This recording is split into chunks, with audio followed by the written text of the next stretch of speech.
Welcome back to Cloud 42. I'm James. We are still working on the AXA Toolpost clamp for the Toolpost grinder. This is going to be part 14 of the Toolpost grinder series. If you haven't seen the other parts, there is a link to the playlist down in the description of this video. You can go check that out. This is the Toolpost clamp so far. So it's a block of steel. We've cut and measured and fitted the correct size dovetail to fit on the AXA Toolpost. And we've got an 1.5 inch bore through the part to accept the spindle. So in order to actually make this a clamp, we're going to have to split it, and we're going to put in, before we do that, we're going to put in 2 screw holes for some 1/4 clamping screws to clamp it down onto the spindle, and we need to put in a threaded hole here for the height adjuster. And this is a 3/8 24 set screw. Now, most of this is going to be similar to what we already did with the motor clamp. We've got some deep drilling for the tap size hole through the block, and we've got plenty of material here to do that. So we're going to do some deep hole drilling. Then we're going to come back and enlarge the top part of the hole to give relief for the threads, and then helically interpolate in some countersinks in the top. Now, and then we'll tap those by hand afterwards. Now, the hole for the height adjuster is a little bit more interesting because there is not a lot of material here. And so we can't sink this in very far. We can't drill the hole in very far. The drilled hole might break into this bore, but the screw can't. Because if the screw breaks into the bore, then we're going to have to do a bunch of grinding or something to fit the spindle. So this is going to be a really shallow hole that will helically interpolate so that we can get it exactly where we want it and exactly to the depth that we want. And then threading, it's going to be a little bit of a challenge. Now I could come in here with a hand tap, and I'd have to get a tap set, start with a taper tap, and then a plug tap, and then a bottoming tap. But with the depth of the hole that we're going to have here, there's probably only going to be 5 complete threads in that hole. And even a bottoming tap is going to leave some partially formed threads at the bottom. So I think what we're going to do instead is we're going to mill the threads. I have a carbide thread mill, and this is a single form cutter, which means that it only forms 1 thread at a time. So you have to helically interpolate this all the way up the threaded bore. There are thread mills that have multiple teeth, and so they can form a depth of thread all at once. But again, this one only forms a single thread at a time. This is solid carbide, and the shank's a 1/4 inch. The shaft above the cutter is only about 100 thousandths. And the cutting diameter on the tip, you can see there's 4 flutes there, and it's about 180 thousandths in diameter. So this is really delicate. There's a very high risk of breaking it. I did spend a lot of time with the cam and a lot of time researching and getting my feeds and speeds right, and I think I've got the formula, so I think we'll succeed, but there's only one way to find out. Let's go over to the mill and get started. Okay, I have the part mounted up here in the mill vise, and I've oriented it this direction intentionally. Since we've bored this out, we have a narrow web on the top and the bottom, and I don't want to squeeze it in this direction because I'm afraid of distorting the part and causing that to rise. I also don't want to, well, and this is the direction I need to drill through from. This is cold finish steel, and so it has already moved a little bit. When I bored that out, the center of each side rose up by about 1/1000th of an inch. So if you measure on all 4 corners, the thickness is the same, but if you measure any place along the middle, the overall thickness of the part is about 2 thousandths thicker. And so because of that, I'm clamping it this direction from the ends, which should be much more rigid, and that dimension hasn't moved at all. That also leaves us in a great position to then come in with the slitting saw and go across on the y-axis and actually slit this once we've got it drilled. Okay, step 1 is to get an edge finder and zero up on the center of the part.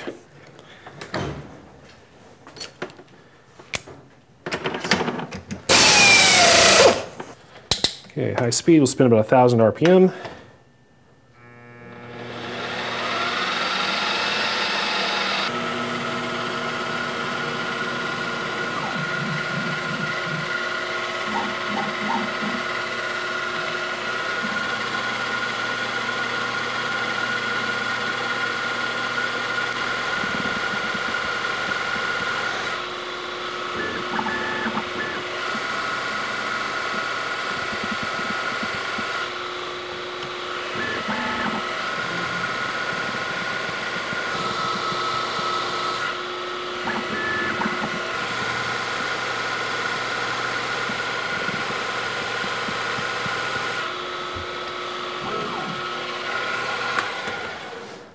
Okay, let's just drive to the middle and just make sure everything looks right.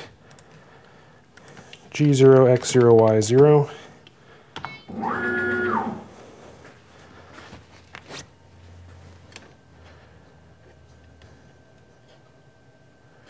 That looks right. That looks right. Okay, let's touch off with a shim for the height. Make sure I have my offset set correctly. Yep, 10 thousandths on Z.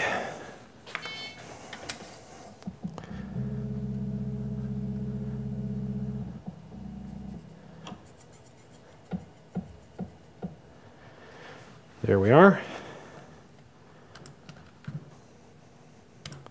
So we should be at 0, 0 at a Z height of 10 thousandths, and we are set to tool number 1.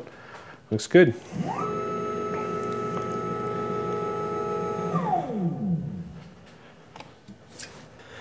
Okay, the first operation is just to spot the 3 holes that we're going to be drilling.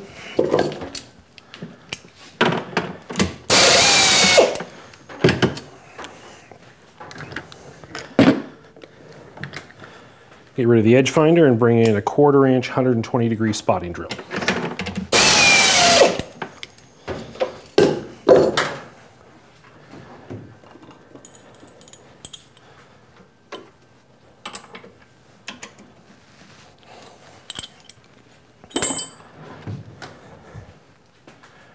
Okay, and this drill is going to run at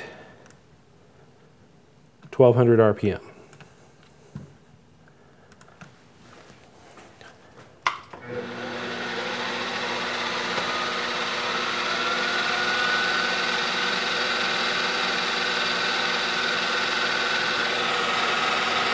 And we might as well start up a little bit of coolant here.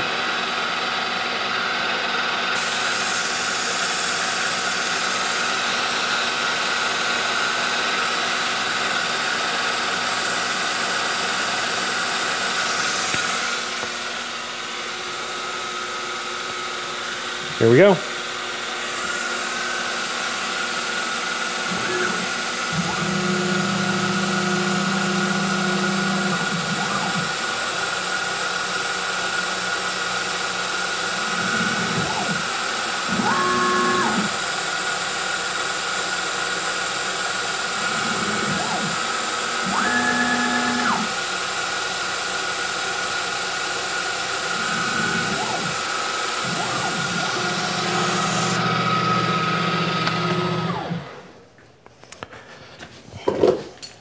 Okay, we got 3 spots.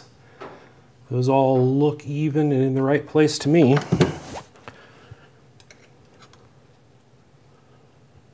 Yeah, that looks good. Yep.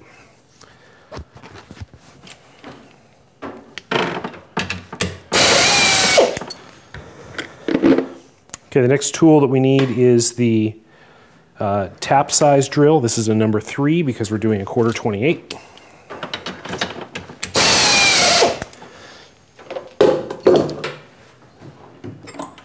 Now we're going to use this drill for a couple of different operations.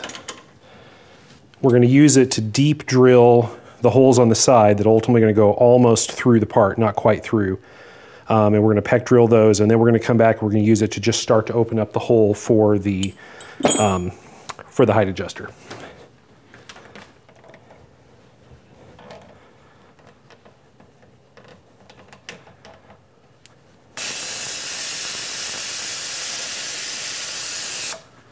And this is going to run at, again, 1200 RPM.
Hey, that went pretty easily.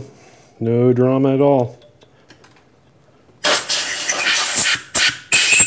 Looks like the chips cleared okay. The holes are nice and clean. Okay, next is a slightly larger drill to open the hole up a little bit.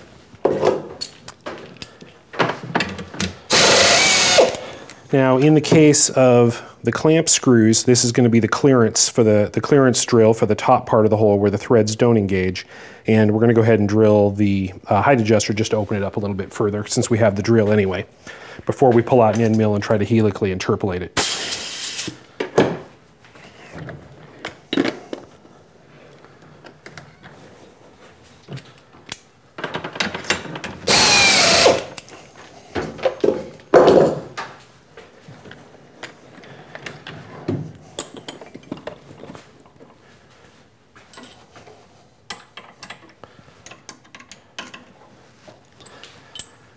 Looks like this one runs a little bit slower because it's larger diameter. High-speed steel looks like about 900 RPM.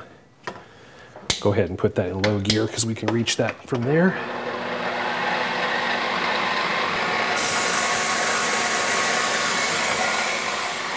This will probably be a little noisy until it gets fully buried in the cut.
Okay, a little noisy. It's like not a big deal though.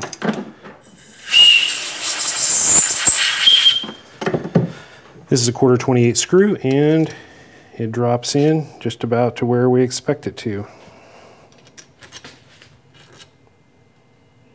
Yep, that's about right.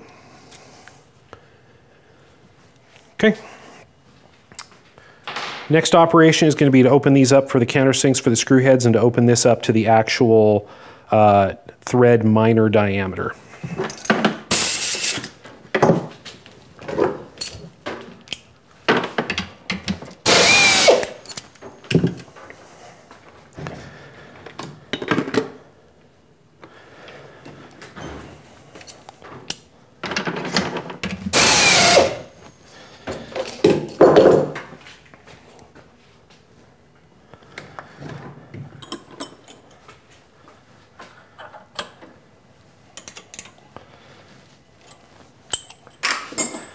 Okay, this is my Tool 8. This is a 1/4-inch 4-flute carbide end mill. And this does have it is center cutting, but we're not going to ask it to center cut. We pre-drilled the hole, so we're going to helically interpolate around these and create the countersinks. Now, there's not going to be a lot of room in there for clearance for chips. We're not going very deep, so I think we're going to be fine, but if we're going to have a problem with chip clearing and snapping off an end mill, this is probably when that'll happen. This is going to run nice and fast, 1800 RPM. Put the mill back in high. And we're going to get lots of air on it.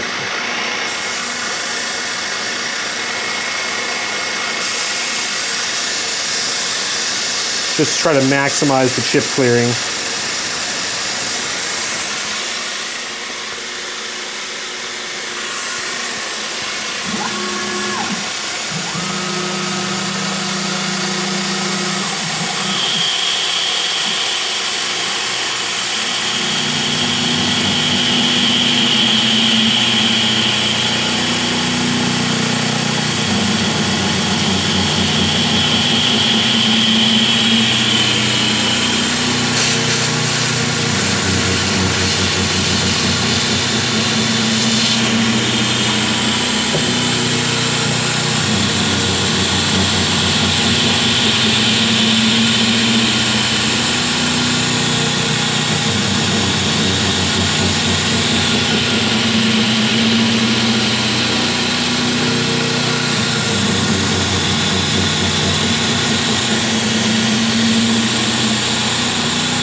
Okay, that was just a little bit noisy in the larger holes. It was a little better in the smaller one. And I think ultimately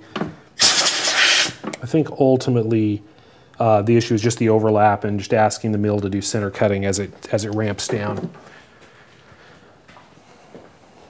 It's way better than it would have been had we tried to just plunge it directly, but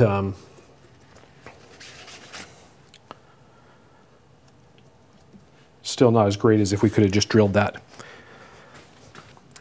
Okay, the next tool here is just a chamfer mill, just to put some chamfers on these corners. And this runs a lot slower, 600, we'll put it in low gear. Again, because this is a high-speed steel tool, so.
Okay, the last step here before we actually split it is to come in here and thread mill the threads for the height adjuster hole.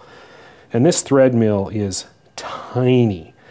And so I do not want to risk running it in an extended collet. That's just inviting run out. It did a little bit of measurement, and you know, these are not the best collet holders in the world. They're cheap imports. And I get, you know, between 1.5 thou of run out and sometimes as much as 3, depending on, you know, whether I'm using a cheap collet in the cheap collet holder.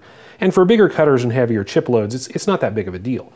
But with something like this, where the chip load per tooth on this is supposed to be around 7/10 on a 4-flute cutter, 1.5 thou or 3 thou of run out will just snap this thing right off. So I'm going to run it directly in a collet right in the spindle. And you know, it's not perfect, but the spindle's pretty good and the collet I have is acceptable. And I think that'll get the run out down to the point where we won't break anything.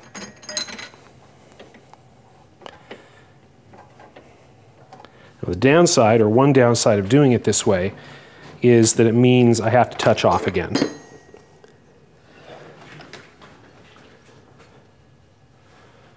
Because I lose my Z height, which is one of the advantages of using the TTS style tool holders. Now all my other coordinates should be fine, but I lose Z. Now let's make sure we select the correct tool, and I believe this is going to be tool number 28. Let's load the G code and make sure it agrees.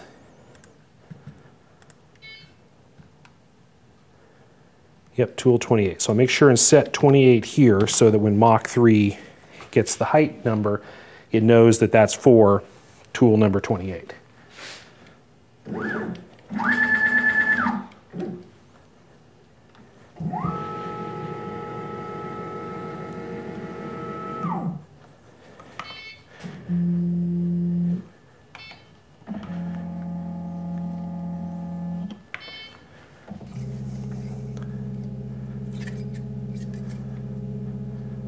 I'm going to be as careful as I can here because this would be a terrible time to snap it off.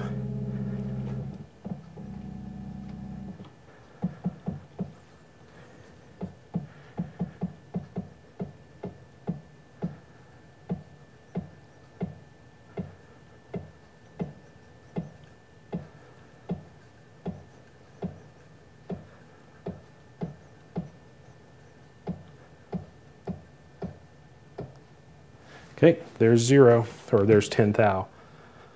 So offset, set Z height.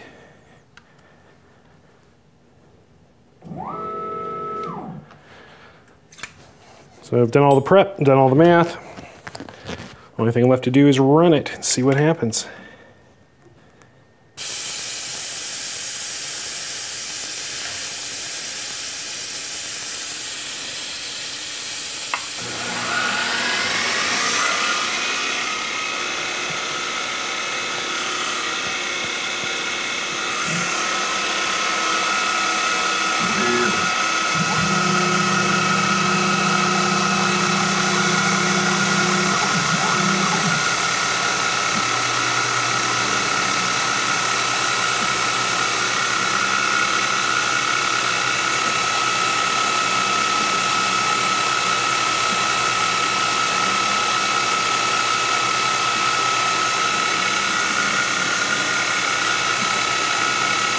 Should be doing this in 3 passes, and the first pass should be very light, which is what I'm hearing.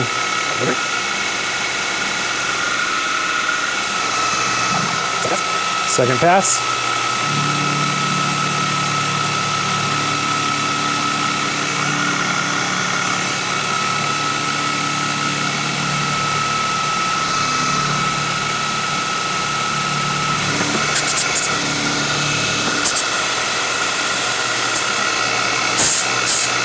Okay, third pass.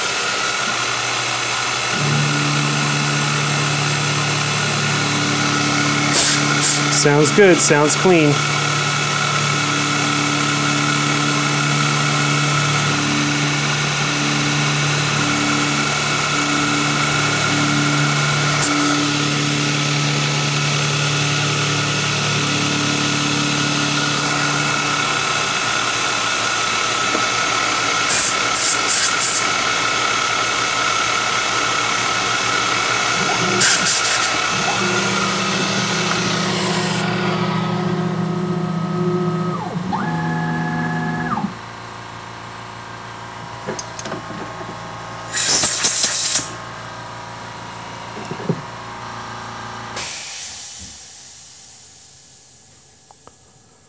Well, that totally looks like a threaded hole. Let's see if it fits the fastener. You can tell it wants to, but it's tight. Let's see how tight it is. Because if it's just pretty tight, I'm fine with just forcing this in.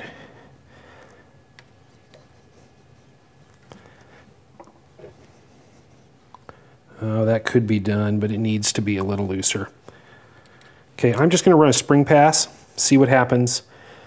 Chances are I'm going to need to open that up another thou.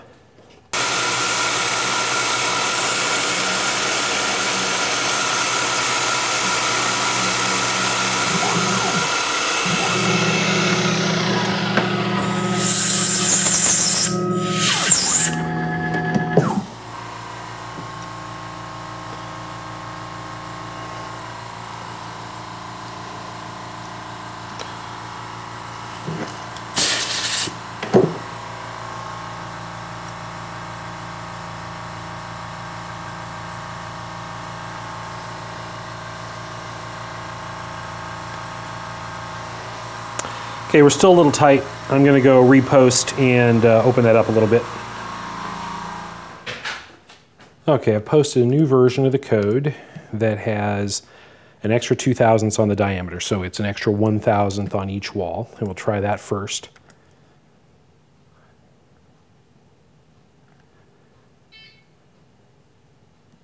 Okay.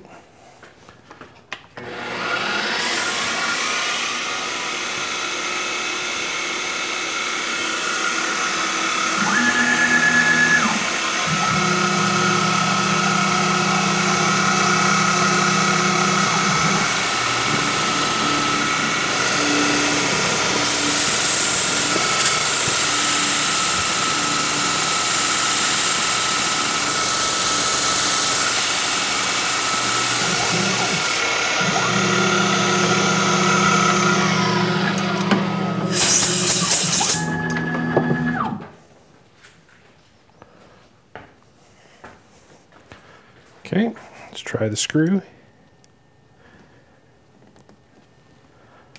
It's a lot closer. just by hand I can push it in far enough to jam it. Okay, let's take a couple more.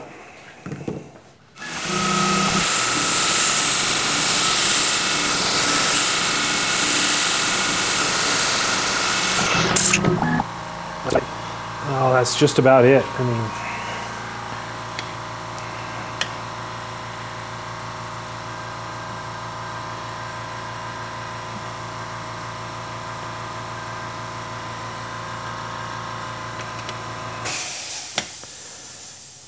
I can screw it down, but it's quite tight.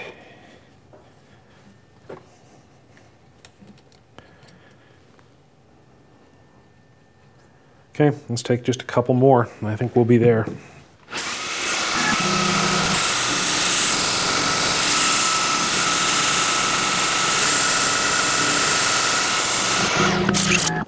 Okay.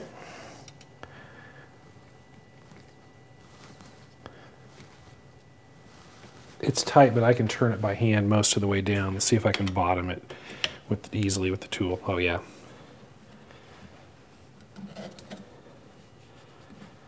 There it is, bottomed in the bore.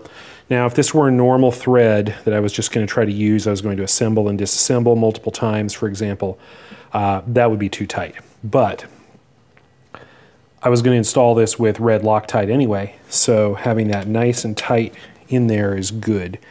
And it looks like we have not, I can feel no, actually, you know what? I can feel just the thinnest of intrusions in the bore. Like we took the wall down to a couple thou and pushed it out. So I'm totally happy with that.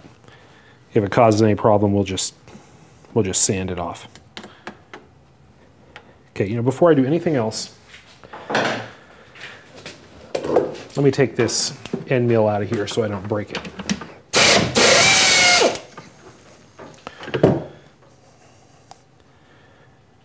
Yeah, that little thread mill worked great. I'm impressed. I'll use that again. Okay, while we've actually got this here, before we split it and before anything moves around on us, I want to go ahead and tap those holes. So let me grab a 1/4 28 tap and a tap handle.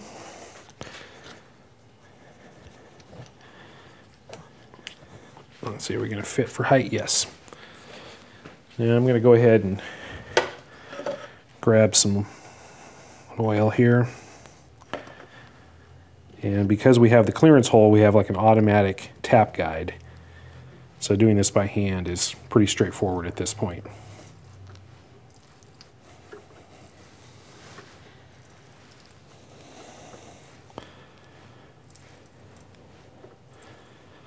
I apologize if my hands are in the way. There aren't a lot of good ways to do this.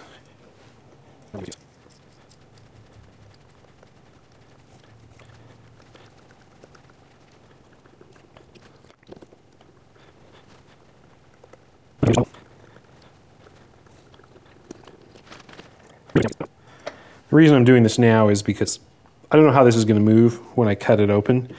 It's quite possible it'll spring open. Could spring close, but I'm expecting it to spring open. And I figured doing this before that happens will give me a pretty good shot at being able to use the clearance hole, the top half of the hole, as a tap guide. Whereas once it starts to move around, it's hard to know if that's going to still be aligned. It'll certainly come back into alignment when we put the bolt in. But I don't know if it'll naturally be in alignment for tapping.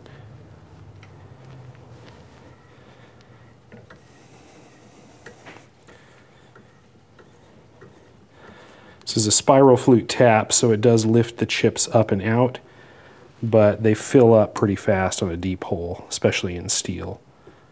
So I'll clear it before I finish here.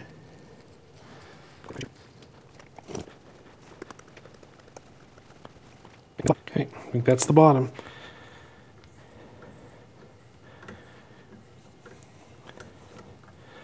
We could snap off the tap to be sure, but I don't prefer that method. Okay, these are 1/4 28 by 1 1/4. These are the longest screws I would use. The shortest ones would probably be the 1 inch.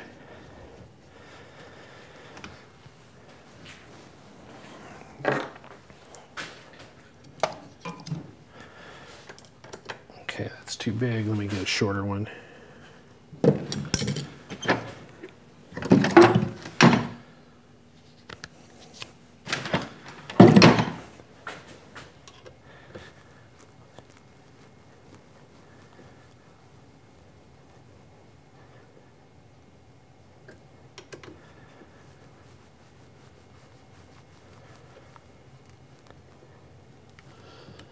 Looks nice. We got a good fit. And we'll take these out and then we'll slit it. Okay, I've got a slitting saw set up in the mill and I've got it set at the correct height. The saw is 40 thou thick and the bottom edge of the saw is exactly 866 thousandths below the top edge here. So what I'm going to do is I'm going to bring this up and I'm going to actually score and make a cut down the side, and then I'm going to come back and cut through at full depth.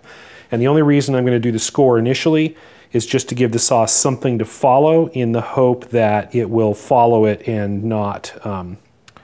I'm going to run this about 400 RPM. It's 2 3/4 inch high-speed steel saw.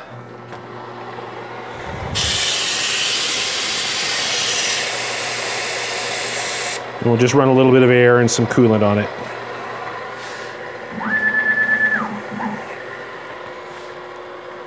Now, I'm going to run this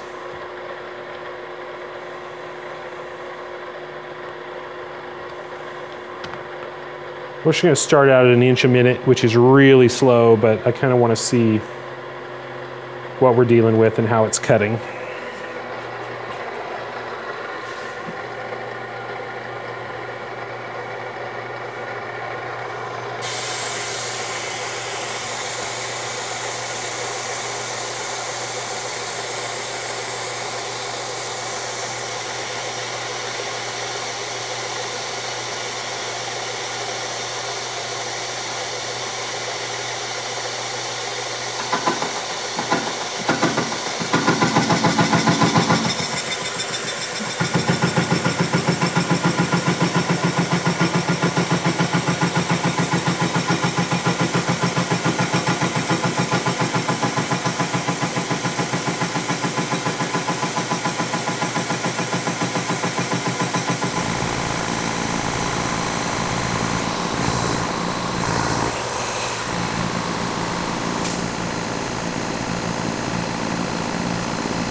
Okay, so that looks like we've got a nice clean cut down that edge.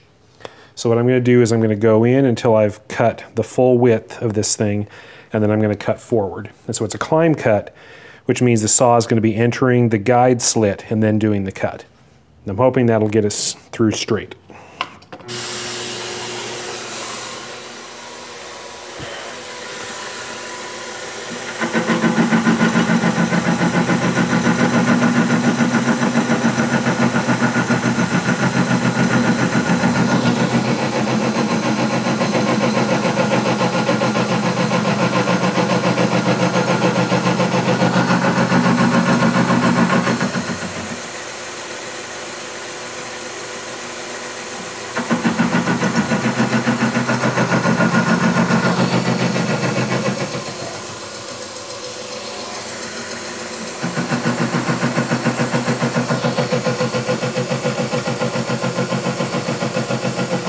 Okay, we're through and we're coming forward now.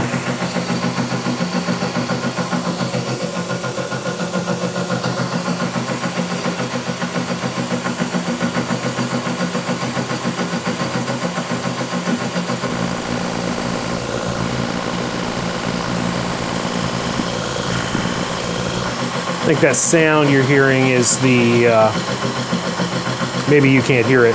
It's the thin flap of material that's coming free on the inside of the cut, kind of rattling against the teeth of the cutter.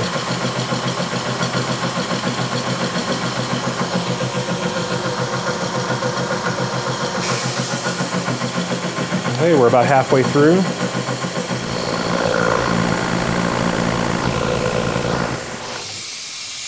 Okay, before we break all the way through, just to try to prevent any drama in case it closes, I'm gonna put a shim in the back. Ultimately, I'm just gonna use some feeler gauges here. Let's see, what do we got?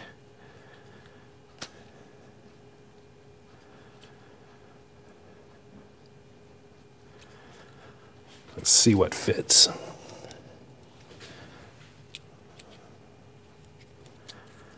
I don't have a feeler gauge over 1 millimeter, so 0.5 and 0.53. Yeah, that fits. Let's try to go a little bit thicker if we can. 0.53 and 0.55 millimeter. That fits. Okay. So I'm going to fit that in there, out of the way, and then I'm going to put a clamping screw in it and pull it down tight. Now, it should go without saying, the screw is behind the cutter. Let's see if we can tighten this without clamping down on the saw. It doesn't really have to be tight, it just has to restrict the movement so it doesn't pop up too much.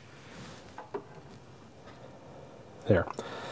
That's finger tight, and the saw still turns freely. So let's finish the cut.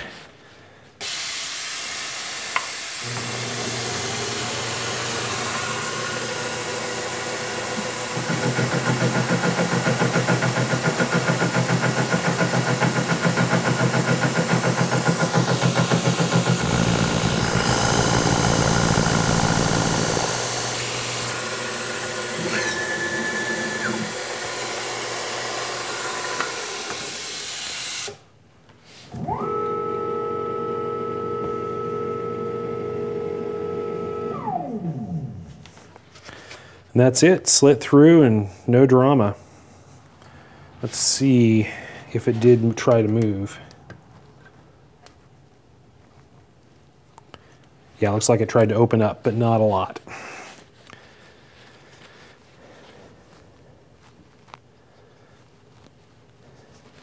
Okay, well, let's get it out of here and see how it looks.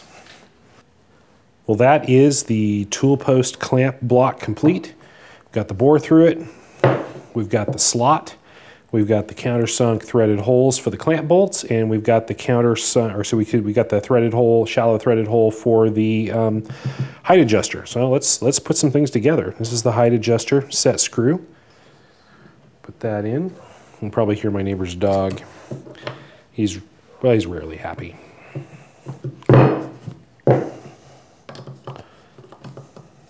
Okay, that's all the way down, the bottom securely, and there will be a height adjuster nut on this ultimately, and then a couple of 1/4 28 by 1 inch clamp screws.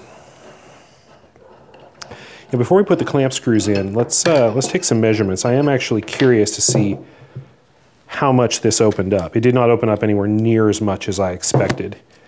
Okay, let's see. So this side is 1732.5. This is 1732.5.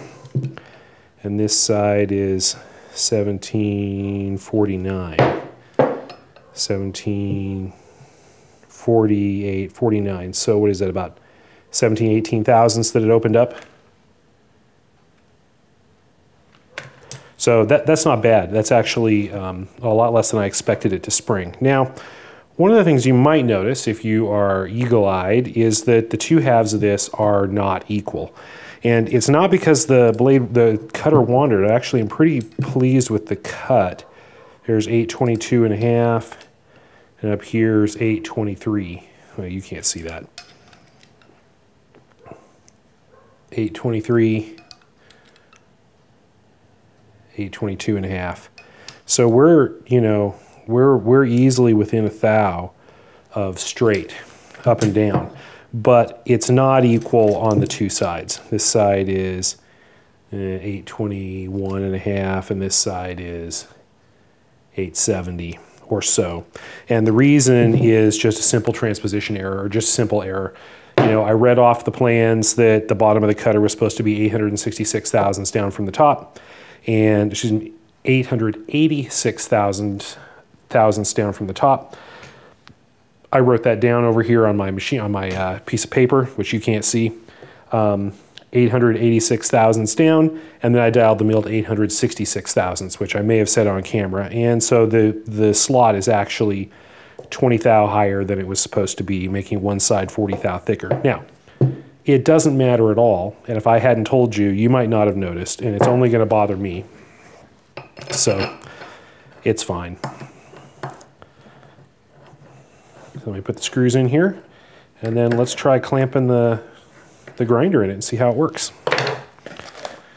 Okay, I've got the Toolpost grinder right here. It's a lot easier to put on now, of course, because it opened up a little bit. Snug these down. And that's it. Got one Toolpost grinder with a clamp. Now, the last thing that we need for this to go onto the mill, or onto the lathe, is just the height adjuster and the lock screw and the wavy spring that go on here. And we will make that height adjuster next time. In the meantime, if you're enjoying this series, please give me a thumbs up, comment, subscribe. Thank you for watching.